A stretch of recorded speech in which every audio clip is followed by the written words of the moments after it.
culinary practices are quite well known around the globe. These include the special large course menu. These are such extravagant meal courses which begin from 5 up to 7, 10 or maybe more.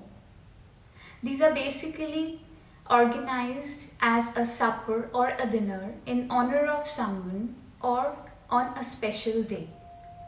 In this video, we've chosen to speak about a repas sept service, that is, a 7-course meal. We'll learn new vocabulary relating to the meal courses, and we'll also be learning about the order in which these meals are served. Moreover, there are certain formulas that need to be followed. Formulas are the rules which are to be observed during the 7-course French meal. As in, we must keep a check on the water in the wine glasses of our guest and make sure that they are full. Another one is, every meal is served on a fresh plate. A repas sept service or a 7-course meal doesn't really need to be heavy or complex. While it might sound as a table groaning of food to some people, but in reality it's quite simple and light. It's just the order and the right kind of meal which needs to be looked upon. The secret of the 7-course meal dinner is the order in which these 7 meals are served to the guests. It begins from a light finger snack, followed by a soup, then fish, later a palate cleanser, then the main course, followed by another light offering, and at the end, the dessert. There could be some sort of after drinks which we do not include in the 7-course meal, but these are part of the dinner, as in some coffee or a green tea. A repas sept service or a 7-course meal can be designed with a lot of variations in the meals. In this video, we're going to learn what do we call the 7 courses in French, and of course the dishes that we eat during these 7 courses. So we'll be learning some words which you might find in a menu card while traveling to France. A 7-course meal in French is known as un repas sept service. We'll first see the names of all the 7 courses in French, and then later we'll discuss them in details one by one. In France, these large courses are mainly part of a grand supper, and supper in French is called as le souper. The first course is called as Hors-d'œuvre or Amuse-Bouche. The second course is Potage. The third course is Poisson. The fourth course is Entrements. The fifth course is Plat principal. The sixth course is Salade, froide. And the 7th course is called as Entremets or dessert. Le plateau de charcuterie, which translates itself to a charcuterie platter, is placed on the dinner table as and when the table is laid for the guests. It remains on the table until the end. It's a large platter piled with a variety of cured meats, assortment of cheese, breads as in baguette, nuts and dips. The guests can pick at what they feel like nibbling during the 7-course meal. A repas sept service. Today, the charcuterie board or le plateau de charcuterie is a staple of the casual party, otherwise known as un apéro dînatoire in France. A repas sept service or a seven-course meal is accompanied with a selection of drinks. Les boissons non alcoolisées are the non-alcoholic drinks or mocktails. Then comes the wine, which is called as le vin.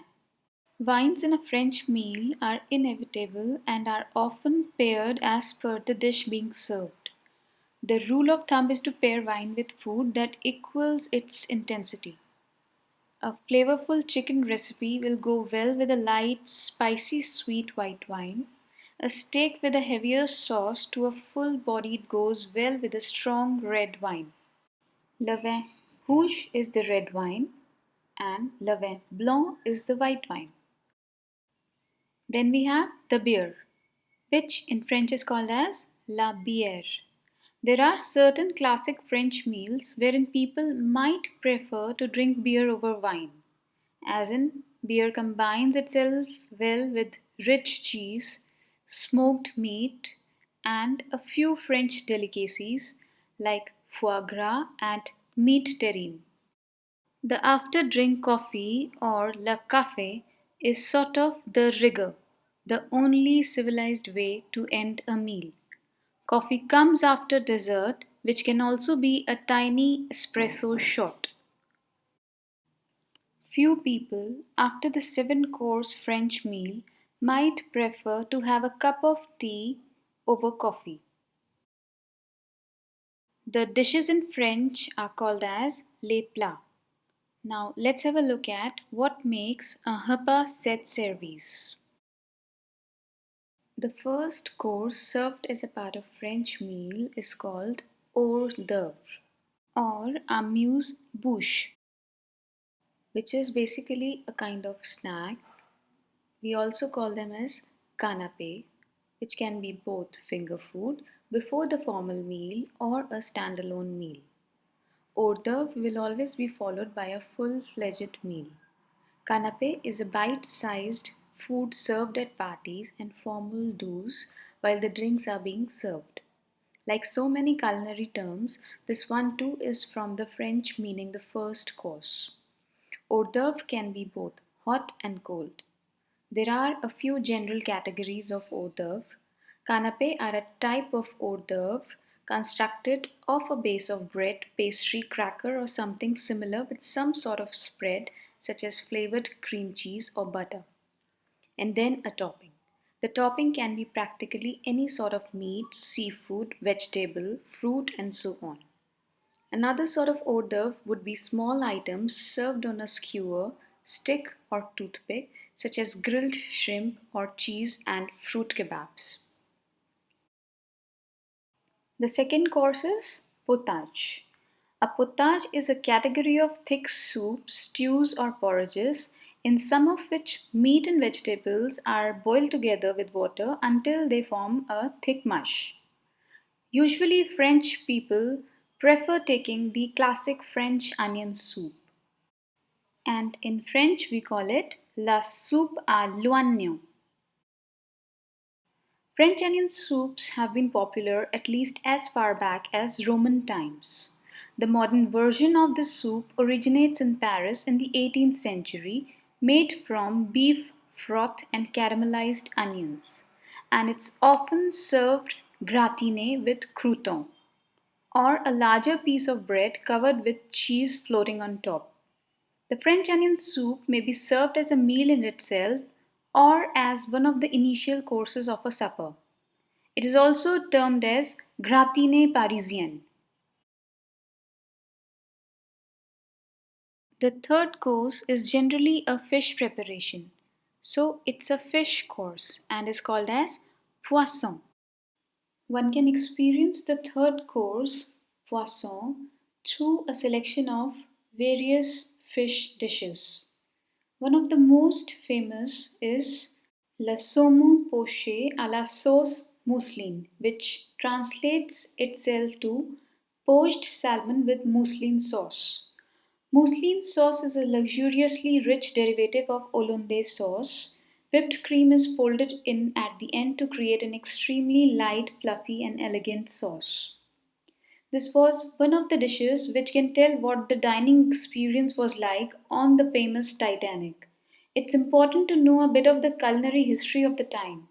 Food on Titanic was heavily influenced by the style of Auguste Escoffier, a well known respected French chef known for his haute cuisine. One can also be offered les filets de poisson cuits au four, that is, fish fillets baked in oven. Or one can have some sort of grilled fish, that is, le poisson grillé. The fourth course in a French meal is called as Entrements. Entrements are basically the palate cleansers which are designed to remove any lingering flavors from the mouth so that the next course may be enjoyed with a fresh perspective. The French also use them as an important digestive to avoid heartburn, indigestion, and to stimulate the appetite. Palate cleansers originated in France and have been adopted worldwide. One can choose from a variety of palate cleansers. For example, La Sorbet. The sorbet is the most frequent palate cleansers and the one most adapted worldwide. It's sharp in flavor and not too sweet. And this combination of sorbet works well on any strong tastes. Another one, Le Trou Normand. In Normandy, locals rely on apple brandy as a palate cleanser or digestive called Le Trou Normand or the Norman break.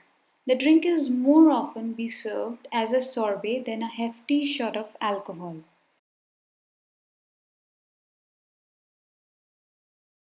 Another one, l'eau plate ou gazeuse, that is flat or sparkling water, with or without a twist of citrus. Then we have le thé vert ou la tisane, which is lightly brewed green, black, or mint tea with minimal sweetener. Another palate cleanser can be les branches de céleri, which are the celery sticks. We can also choose to have the fresh tart apple or la pomme as a palate cleanser.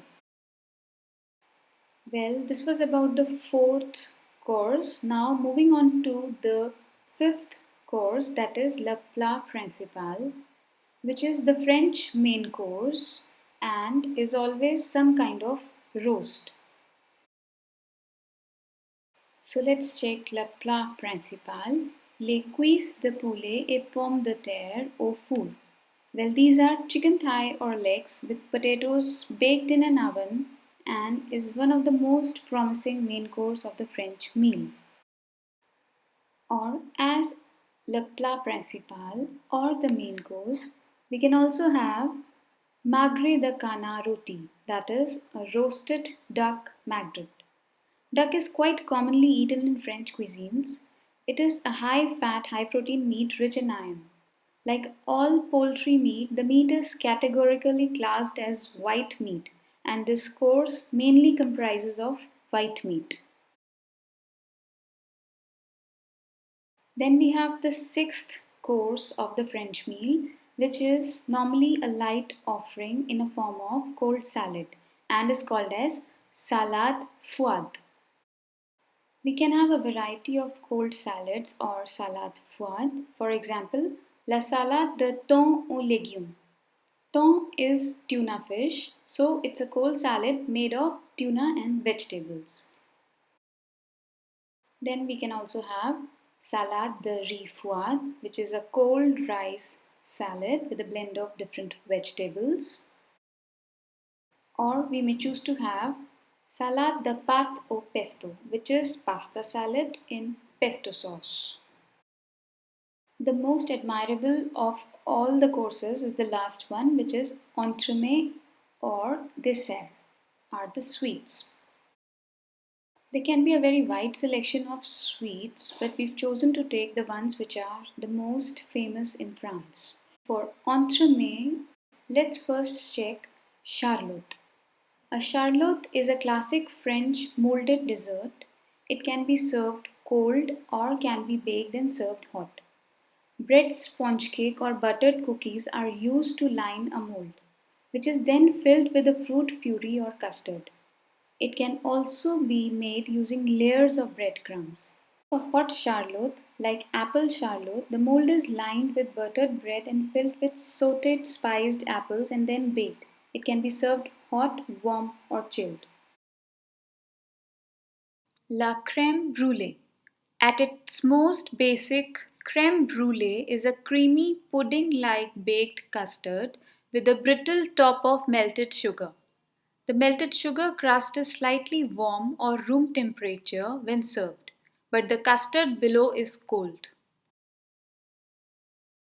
Then we have the traditional classic dessert calisson, which is basically a sweet candy made of almonds. Then the next classic French dessert or entremet that we have is tarte tatin, which is a French style apple tart named after the Tatin sisters who invented it and served it in their hotel as its signature dish. It's a pastry in which the fruit, usually apples, are caramelized in butter and sugar before the tart is baked. It originated in France but has spread to other countries over the years. Though the list for desserts or entremet cannot be terminated, we finish it off with the last one, le mignardise, which is a bite-sized dessert and it's normally as pretty as its taste. Chocolate truffles, mini tarts, and spoon-size pound cakes are just a few examples of different mignardises. I hope you found this video quite engaging and informative. Let me know in the comments if you want to know more about the French culture. I'll make more such videos. Thanks for watching. Bonne journée.